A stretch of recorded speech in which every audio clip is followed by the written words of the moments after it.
Cette femme est une tueuse condamnée, manipulatrice, impitoyable et totalement sans remords.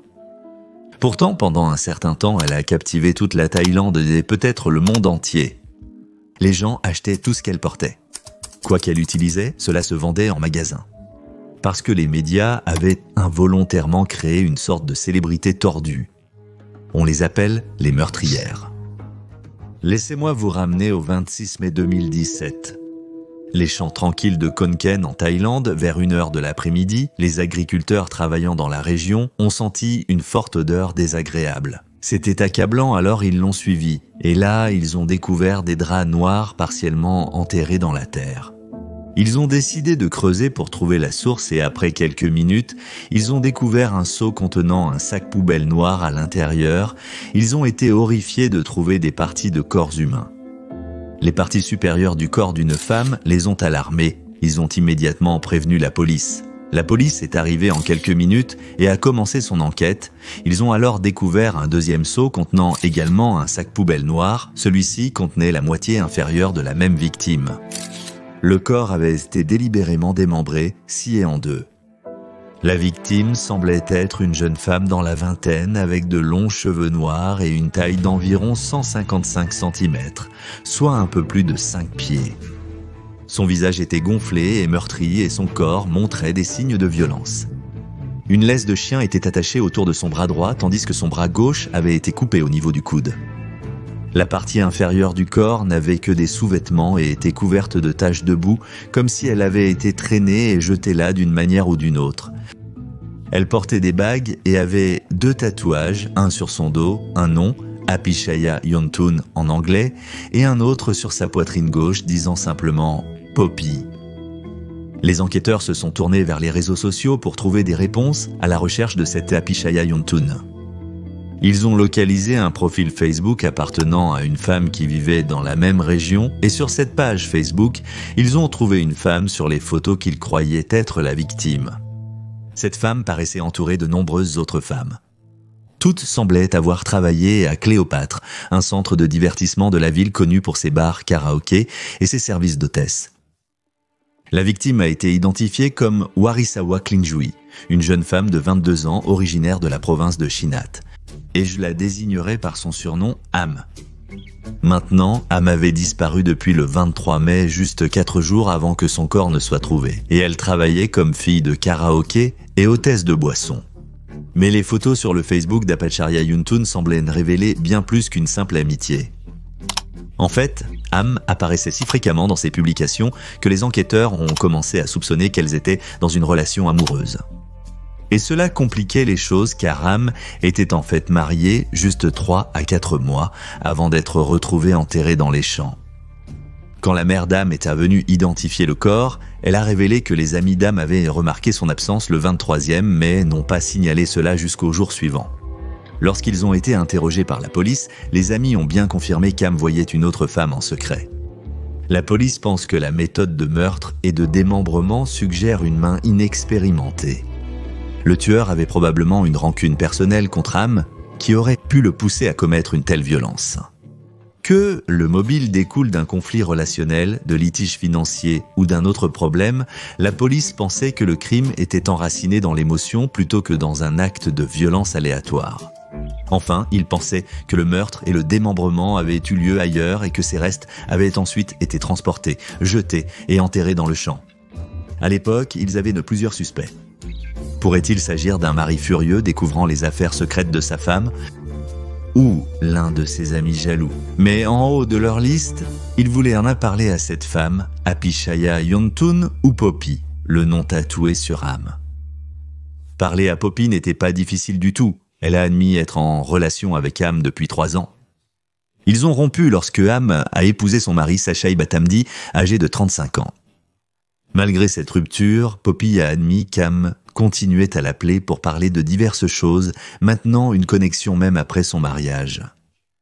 Au début de mai, Am a contacté Poppy et lui a dit qu'elle prévoyait de retourner travailler comme fille de bar à Khon Kaen. Poppy l'a mise en garde de bien réfléchir à cette décision, mais Am était déterminée. Elles ont loué un appartement ensemble et cette proximité a ravivé leurs liens. La dernière fois que Poppy a pu contacter Am était à 6h22 le 23 mai. Et pendant cette conversation, Am a mentionné qu'elle était avec un ami à ce moment-là. Après cela, Poppy n'a plus pu la joindre. Finalement, elle a contacté les parents d'Am pour leur dire qu'elle avait disparu. La police a ensuite parlé au mari Sakshai. Sakshai a rencontré Am en novembre 2016 et ils se sont mariés en février de l'année suivante. Après le mariage, Am a emménagé avec son mari à Bangkok. Sakshai a admis savoir qu'elle avait eu des relations passées avec des femmes, mais a choisi de ne pas s'y attarder, se concentrant plutôt sur la construction d'un avenir stable ensemble.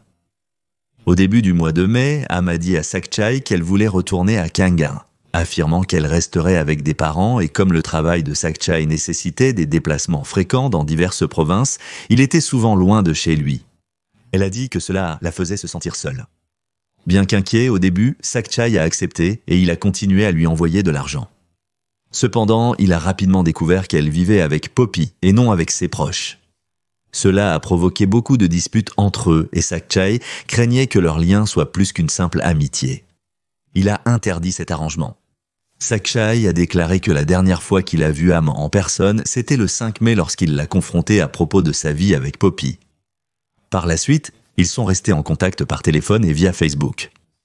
Leur dernière conversation a eu lieu le 22 mai à 23h47. Le lendemain après-midi, Sakshai a tenté de la contacter, en vain. Il a aussi dit qu'il ne savait pas qu'Am avait repris son emploi de serveuse dans un bar. Un autre suspect examiné par la police était une femme nommée Rainwater. Oui, Rainwater, une femme de 32 ans qui était également proche d'Am. Le vrai nom de Rainwater est S. Parita Kaivanit. Et je m'excuse pour toute mauvaise prononciation. Rainwater a déclaré qu'elle a rencontré Am via Facebook et l'a vue pour la première fois en personne le 20 mai. Le 22 mai, Rainwater a récupéré Am, retiré de l'argent, puis l'a emmenée dans un restaurant. Rainwater a déposé Am chez lui à 4h du matin. Ce qui a intrigué la police, c'est que Sakshai, Rainwater et Poppy avaient tous des alibis solides. Leurs histoires se sont avérées et un fait est resté clair. Am a été vue pour la dernière fois aux premières heures du 23 mai. Après cela, sa trace a tout simplement disparu. Alors que la police manquait de pistes, elle a découvert une série de retraits fréquents au distributeur depuis le compte d'Am. Fait étrange, ces retraits ont eu lieu après sa disparition. Et en vérifiant les images de surveillance d'Am, ils ont remarqué qu'elle a été prise par un Honda CR-V aux premières heures du 23 mai. La voiture s'est arrêtée sur le bord de la route près de la route Laonadi, à environ 100 mètres ou 300 pieds de la résidence d'Am, avant de se diriger vers la route Mitirap. Les autorités ont retrouvé la plaque d'immatriculation qui appartenait à une voiture de location. La voiture retrouvée par l'entreprise de location a fourni de nouveaux indices. Il y avait du ciment sur le bord arrière, une grande quantité de cheveux et d'empreintes digitales, et un t-shirt rouge de femme et un polo d'homme, tous deux avec des taches de brune ressemblant à du sang, ont été trouvés entassés dans le compartiment de la roue de secours. C'est sûrement là que le crime a dû avoir lieu. Et les registres de location ont montré que la voiture était louée au nom d'une femme nommée Priyanush Nongwenchai, surnommée Priyao Ussaor. La voiture a été récupérée par un homme et 3 femmes le 22 mai et rendue un jour plus tard. La date correspond au jour et à l'heure où Am a été signalée disparue. Il semble que leur surveillance ait été une aubaine. En peu de temps, ils avaient dans leur véhicule suspect et des suspects potentiels. En examinant les réseaux sociaux de Priya, les enquêteurs ont trouvé une série de publications qui ont révélé beaucoup de choses sur ce qui s'est passé le 23 mai. Ce matin-là, elle a partagé un selfie pris à l'intérieur d'une voiture. Et quelques heures plus tard, elle a posté une autre image, cette fois montrant qu'elle prenait un repas avec ses amis. Sa page Facebook montrait une vie de luxe, des chaussures de créateurs, des sacs à main, des voyages à l'étranger et des photos d'elle posant avec des liasses de billets. Priya travaillait dans la même industrie qu'Am. Ils étaient mis en collègues. Pourtant, Priya était extrêmement riche, ou du moins en apparence. Et c'est parce que Priya avait un passé lié à la criminalité liée aux drogues. Priya travaillait pour l'un des plus grands trafiquants de drogue du lac Tachi dans le pays voisin du Myanmar et était responsable de l'organisation des ventes de drogue en Thaïlande auprès de son réseau d'amis. La police a rapidement identifié le reste des suspects et a émis un mandat d'arrêt le 29 mai. Priya o kawitharachada o earn apiwan satayabundit o et wasinamprom o new. D'ici là, Piao, Earn et Jay s'étaient enfuis en Birmanie et savaient qu'ils étaient au nom du pays du Laos. Les images de surveillance sont venues à la rescousse une fois de plus, car les images de vidéosurveillance d'un centre commercial en Birmanie montraient qu'ils se promenaient complètement imperturbables, indifférents au fait qu'ils étaient des fugitifs recherchés en Thaïlande. Ils avaient même des emplois dans les bars et salons de massage locaux. Mais alors que les médias se sont obsédés par l'affaire, ils les ont surnommées les meurtrières Bab et les ont transformées en célébrités improbables. Cela a augmenté leur notoriété et elles ont été rapidement reconnues en Birmanie, arrêtées et remises à la police thaïlandaise. New, qui était resté au Laos, a également été attrapé et appréhendé, tandis que sa petite amie Jitara a été arrêtée en Thaïlande pour des accusations similaires. Les photos de l'arrestation des meurtrières ont créé un scandale non pas à cause de leur arrestation, mais de leur absence de remords. On a vu les femmes se maquiller en garde à vue, poser et rire avec les officiers, et même porter des masques faciaux avant de faire face aux médias. Leur attitude décontractée face à ce crime odieux, combinée à l'obsession des médias, a été exploitée par de nombreuses entreprises cherchant à profiter de la notoriété. Par exemple, l'un des articles qui a vraiment fait un tabac était ce sac à dos à motif de couverture de pique-nique, coloré et rayé, car c'était le même que celui trouvé sur les images de vidéosurveillance alors que les suspects faisaient leurs achats en Birmanie. Ils sont devenus des articles populaires sur les marchés thaïlandais. Un porte-clés en forme de scie avec le visage de Priya au-dessus était vendu dans les rues. Il est inimaginable ce que la famille de la victime a dû ressentir face à un tel irrespect. Même un t-shirt que Priya portait sur Facebook est devenu populaire.